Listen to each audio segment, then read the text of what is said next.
when I get put over and stuff, I get it. I live in the Nicholson Gardens. You see a group of guys 4 deep in a car. I get it. You got to take that precautious, hand on gun. You never know what you're gonna run into. I get it, but like he said, I just think, how do I put this in words? I don't know if it could be a procedure, but like he said, treat me how you would treat somebody else in another neighborhood before you get to that. Before it escalates, I think sometimes it escalate because you treated me because you thought I was gonna escalate a certain way, which it happens a lot. Like me, I'm very complyful. I don't really do the extras, but like we talked about earlier, some people don't take that too well. You got your hand on your gun. Some people, why you got your hand on your gun? Why you doing all this? Why you doing all that? Um, I don't know what solution we can come up with, but I would want to be treated fairly like anybody else if I was in another neighborhood or something like that.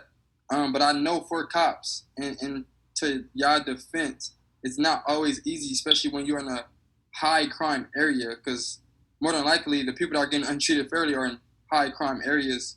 But I just want to know is what can we do, or what can y'all do as cops to say, okay, to separate these people from these people and not treat everybody like they're in this class of group of people, because I see it happen all the time, and I think some cops who are actually good cops end up doing that because they're so used to being in the area and seeing the same thing over and over, day in and day out.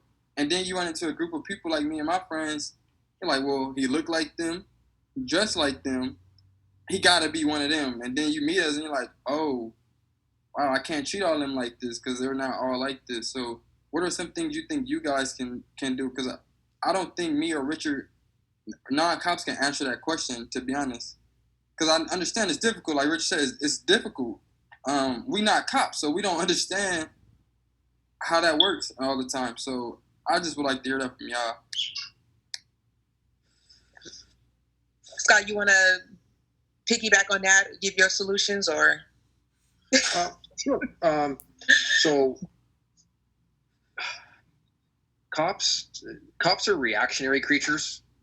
You do A, so we do B.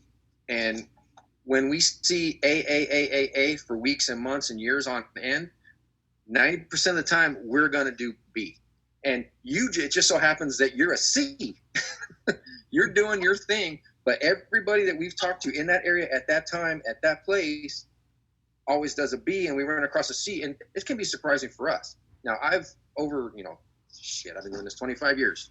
So I've found that nice little happy ground where I can be safe and still engage you in a manner that is safe for me, safe for you, and we're not going to get into that hand on the gun and, oh, what are you doing over here? Take your hands out of your pocket. I can roll up on you and be, hey, man, what's going on? You cool? And I'm looking at your feet. I'm looking at your hands. I'm looking at your face. I'm looking at all kinds of stuff you don't even realize I'm doing, but that comes from experience. Exactly. And guys generally that work in higher crime areas are the youngsters who are out there looking for excitement. I've had enough excitement. I want to have – my goal at the end of the day is if someone had to go to jail, I want to talk you into the backseat. I don't want to stuff you in the backseat because that's more drama for me, more drama for you, and I'm not looking for drama anymore. So my suggestion as far as how you interact, if a cop comes at you hard, you just got to be cool, man. You got to roll with it. And if he's really, really crappy with you, the way you deal with it is when he's done, you call the station and you go, I was just right here. Officer Jones stopped me at the corner of walk and don't walk, and he did X, Y, Z. And everybody's got cameras now, and let's take a look at let's go to the tape and see what's up. But arguing with an officer in the field, even if you know that you are in the right, is gonna end bad for everybody. You got to deal with it the right way, man. Bad shit happens when people want to argue because we may know something that you don't, or we may think we know something and we're wrong. But it just so happens that I hate to say it, but you match the description. So we got to do it. We're safe. And when it's all done, then it's incumbent upon me to pick you up, dust you off, and say, hey, man, look, we just had an armed robbery of a dude dressed like you running this direction. You're sweating because you were just playing basketball, but I thought you just did a lick on somebody up the street.